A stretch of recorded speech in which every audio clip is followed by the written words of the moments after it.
Laws of motion, linear momentum and Newton's second law of motion. Linear momentum, P equals mv. It is a common experience that if two bodies of different masses are moving with the same velocity and they are brought to rest in the same time, the force needed to stop the heavier body is more than that for the lighter body. Heavy body को stop करने में ज़्यादा force लगेगा, lighter body को कम लगेगा force. Similarly, if two bodies of the same mass are moving with different velocities, then to stop them in the same time, the force needed for the faster moving body is more than the slower moving body. इसीलिए scientist लोग जो है एक term के साथ आए जिसको हम लोग बोलते हैं लीनियर मोमेंटम. कोई भी एक चीज़ जा रहा है लेट अस से 10 मीटर पर सेकंड से, तो उसको रोकने के लिए हमको कितने से दौड़ना पड़ेगा एटलीस्ट? 10 से ज़्यादा या कम? ज़्यादा. लेकिन मास भी अच्छा खासा हम लोग का होना चाहिए. ट्रक जा रहा है उसका दौड़ जाओ, कुछ नहीं होगा, ठीक है ना. ट्रेन जा रहा है दौड़ जाओ, है ना. अब उससे ज़्यादा तेज दौड़ो तो रोक थोड़ी पाओगे आप. क्लियर है क्या? तो मास भी एक इम्पॉर्टेंट फैक्टर हो जाता है. So therefore scientists have coined this term which is linear momentum. Thus, the force needed to stop a moving body in a definite time depends both on the mass of the body and its velocity. Actually, the force needed to stop a moving body in a given time depends on the product of both the mass and the velocity, which is called the linear momentum of the moving body. This linear momentum of a body is the product of its mass and velocity. The linear momentum of a body is denoted by the letter P.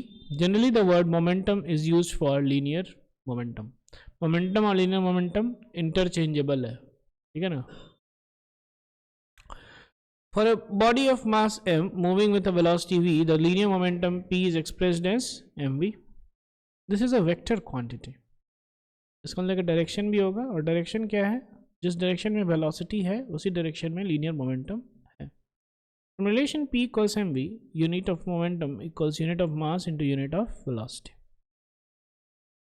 Thus, the SI unit of momentum is kg meter per second and the CGS unit is gram centimeter per second. Change in momentum, delta P is equal to m delta V. From equation 3.1, change in momentum is equal to delta P is equal to delta into mv. Clear है? Here the symbol delta before a quantity denotes a small change in that quantity. The change in product mv can be either due to the change in mass m or due to the change in velocity v or due to the change in both the mass m and the velocity. तो देखिए ध्यान से यहाँ पे change in momentum क्या है? Delta M V. Yes और no? Basically momentum क्या होता है? एम वी है ना. तो अगर आप मास चेंज कर दीजिए तो भी मोमेंटम चेंज हो जाएगा, वेलोसिटी चेंज कर दीजिए तो भी चेंज हो जाएगा. क्लियर है क्या? Therefore it's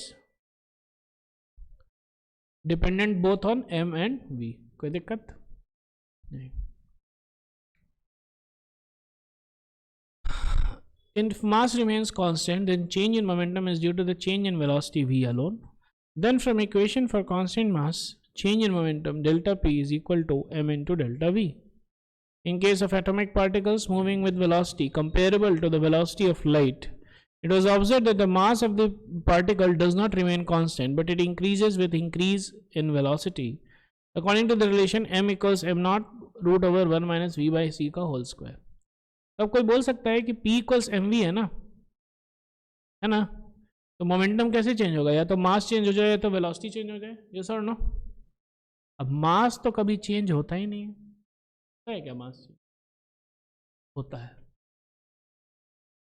according to this relationship, m is equal to m not root over m not divided by root over 1 minus v by c का होल स्क्वायर. ऐसा होता है.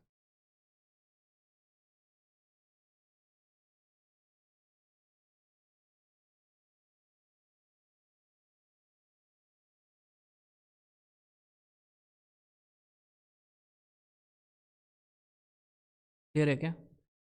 v हो गया वेलोसिटी ऑफ द बॉडी और c क्या हो गया? Speed of light. क्लियर है क्या? ऐसा ना.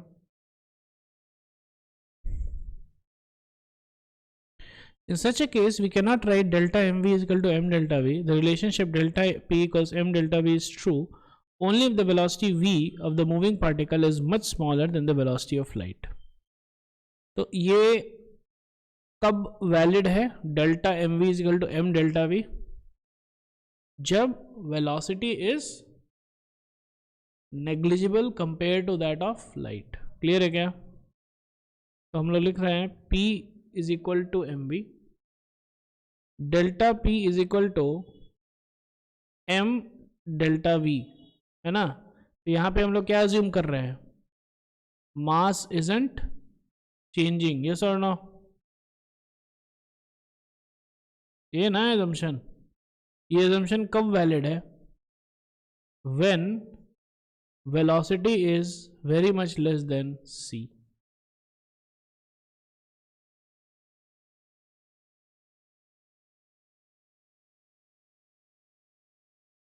उसका मास इनफाइनाइट हो जाता है. ये इस फॉर्मूला से आ जाएगा. m is equal to M not root over 1 minus C by C का होल स्क्वायर. क्या होता है? c by C 1, 1 minus 1 is 0. तो इसीलिए ये इनफाइनाइट होता है जब स्पीड ऑफ लाइट से ट्रेवल करे. क्लियर है क्या? यस और no? It happens when the velocity of the particle is of the order of 10 to the power 6 meter per second or less than this, then the variation in mass with velocity is small enough and mass can be considered to be constant.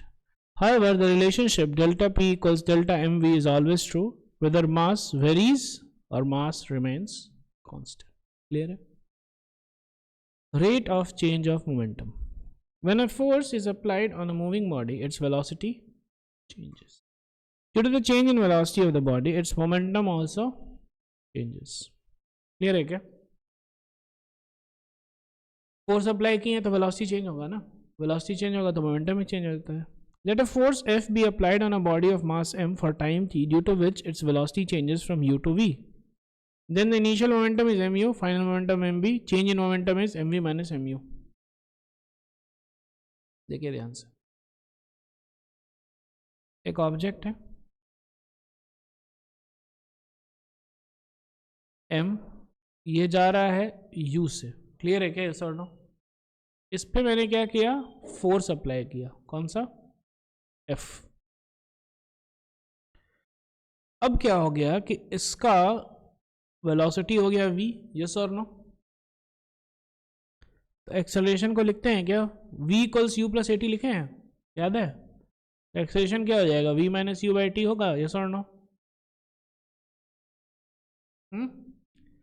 दोनों side m से multiply कर दीजिए. तो m into A should be equal to M V minus M U divided by T.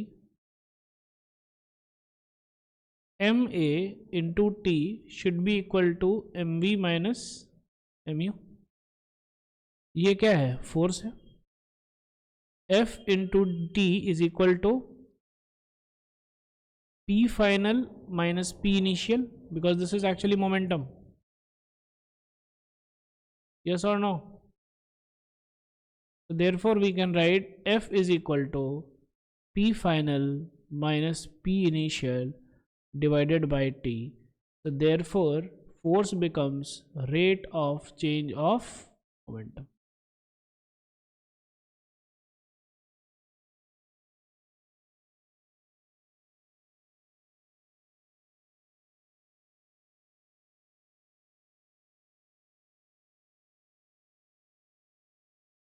कोई दिक्कत? This relation holds true when mass of the body remains constant. Thus, when a force acts on a body, the rate of change of momentum of a body is equal to the product of mass of the body and acceleration produced in it due to that force provided that the mass of the body remains constant. ठीक है? तो mass of body remain constant रहेगा, तो फिर हमारा ये formula जो है हमेशा ट्रू होगा. क्लियर है क्या? Alternative method. For a body of mass m moving with the velocity v, its linear momentum p equals mv. In time delta t, if its linear momentum changes by delta p on applying a force on it, then the rate of change of linear momentum is this. But delta v by delta t, ठीक है? अब ये दूसरा भी मैं बता रहा है, बेसिकली क्या है, p क्या होता है, mv, यस और नो। अब इसका जो है वेलोसिटी चेंज हो गया, तो चेंज को हम लोग लिख सकते हैं क्या, m into delta we, yes और नो, यस और नो। इसीलिए rate of change of momentum को हम लोग लिख सकते हैं क्या,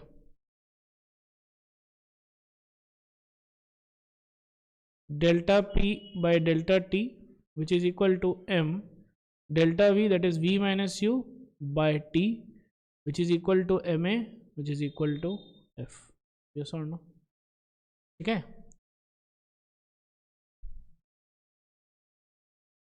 Newton's second law of motion, derivation of F equals ma. Newton's first law of motion defines the force only qualitatively. A force changes the state of motion of a body when it is applied on it. It means that the force produces acceleration in the body. That is, the force is the cause of acceleration. Okay. Now we shall see that the Newton's second law of motion gives the quantitative value of force. That is, it relates force to the measurable quantities like acceleration and mass. Okay. So F equals ma. That's the point. Common experience: push a tennis ball gently, small acceleration is produced. It requires a small velocity. Same is pushed harder, larger acceleration, and requires large velocity. Thus, the magnitude of two forces can be compared by measuring the accelerations produced by them when they are applied by one on the same body.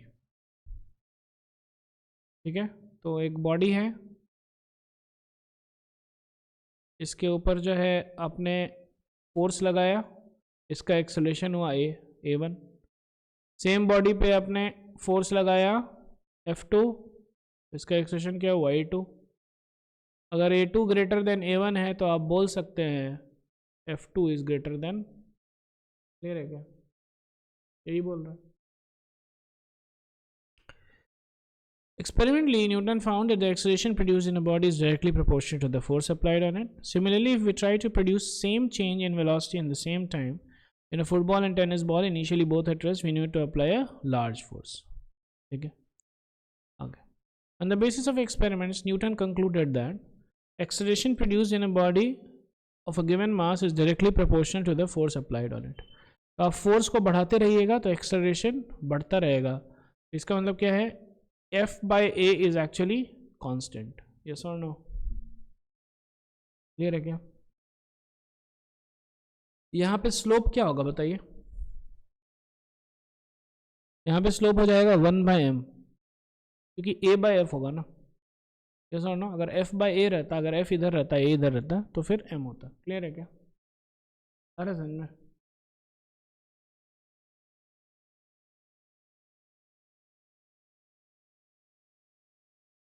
कोई सा भी graph है,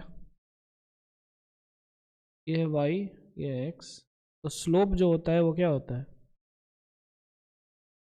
y by x या फिर delta y by delta x। Yes और no? हाँ, ये था ना स्लोप, नहीं पढ़ा है।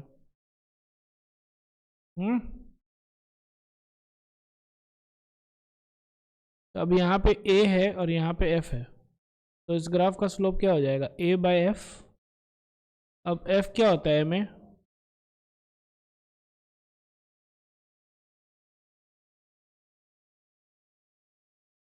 क्लियर है क्या, ऐसा ना,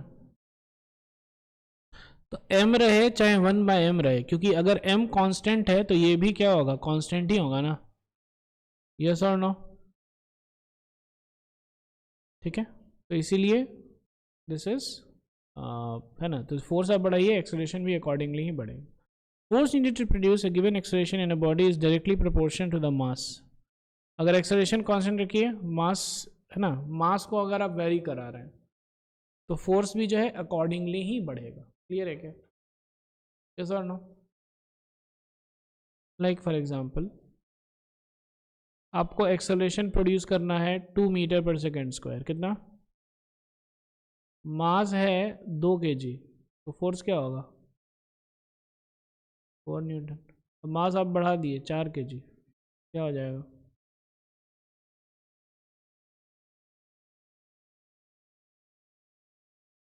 क्लियर है क्या? प्लॉट कीजिएगा, मास हो गया 2, ये हो गया 4, ये है 4, तो ये हो गया 8, और ये अगर 10 तो ये भैया जी हो गए 20, तो स्ट्रेट लाइन आएगा। ये रह गया सर नो, ये सर नो, अरे सर में वही लिखा हुआ है। Combining equations F equals kma. Here k is a constant. The unit of force is so chosen that k becomes 1. Therefore, force जो है mass into acceleration हो जाए। Clear है क्या ऐसा ना? ठीक है। अब अगर फोर्स कांस्टेंट है, ठीक है, फोर्स अगर कांस्टेंट है और अगर आप मास बढ़ा रहे हैं तो एक्सेलरेशन कम हो जाएगा। यस और नो? अरे समझ में, ये 3 ग्राफ है, ठीक है। F is equal to M A है, यस और नो? ठीक है, तो पहले ग्राफ में हम लोग क्या रखे, m को कांस्टेंट रख दिए, क्या रखे, m को कांस्टेंट। तो m को कांस्टेंट रखे, इसका मतलब क्या है, ये 1 kg है लेटेस्ट से। अब फोर्स जो है आप बढ़ाते रहिए, है ना, 1 न्यूटन कीजिएगा तो 1 मीटर पर सेकेंड स्क्वायर होगा, यस और नो? 2 कीजिएगा तो 2 होगा, 4 कीजिएगा तो 4 होगा। क्लियर है क्या, यस और नो? अरे यस और नो यार, ये समझ में नहीं आ रहा है, यस और नो?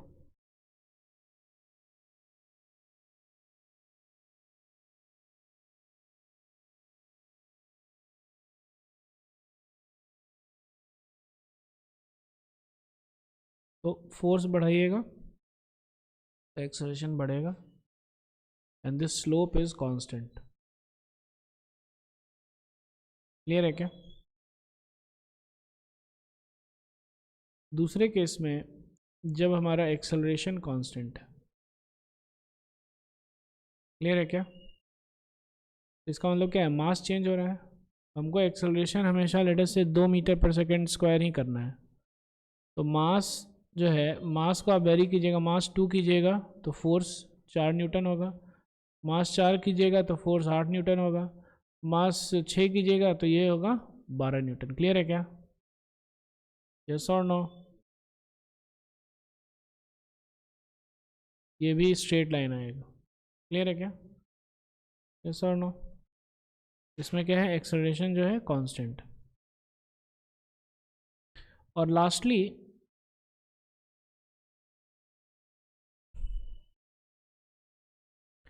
जब फोर्स कांस्टेंट है, क्या है, फोर्स कांस्टेंट है, लेट अस से फोर्स को हम लोग लिखे हैं, रखे हैं 10 न्यूटन, तो मास जब है हमारा 1 kg तो एक्सेलरेशन क्या होगा, 10, यस और नो? मास है अगर 2 kg तो एक्सेलरेशन 5, मास है 3 kg तो एक्सेलरेशन 10/3। क्लियर है क्या, यस और नो? तो कुछ ऐसा ग्राफ आएगा, जब फोर्स कांस्टेंट है तो कुछ कैसा ग्राफ आएगा, ऐसा। जैसे जैसे आप मास बढ़ाइएगा, जैसे जैसे आप मास बढ़ाइएगा एक्सेलरेशन घटेगा, यस और नो? अरे समझ, अरे समझ में, मास जब था 1 kg तो एक्सेलरेशन था 10, मास जब था 2 तो एक्सेलरेशन था 5, मास जब हो गया 3 तो एक्सेलरेशन हो गया 3.33। आगे समझ में, ये तीनों graph. CGS and SI units, ठीक है, CGS SI यूनिट्स कर लेते हैं।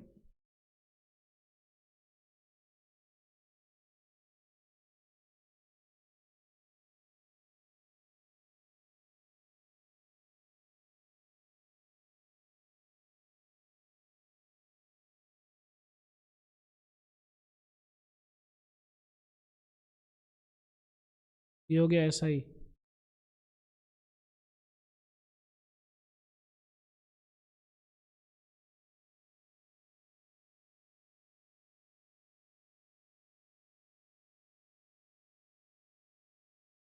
सबको हम क्या किए, SI से CGS में कन्वर्ट किए। क्लियर है क्या?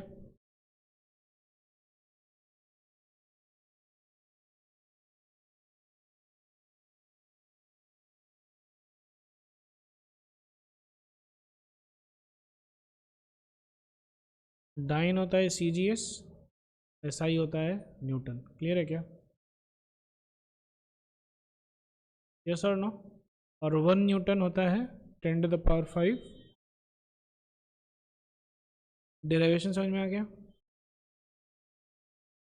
यस और no?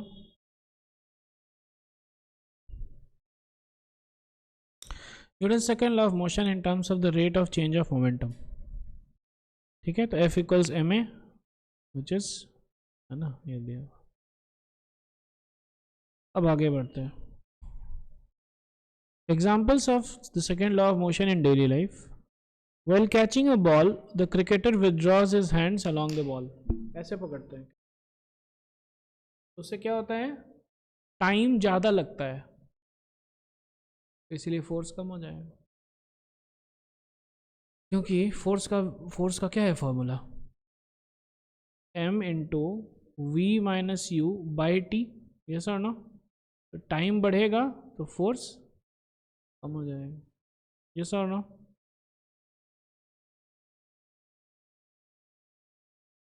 Athletes often land on sand after taking a high jump. ठीक है, इससे क्या होता है?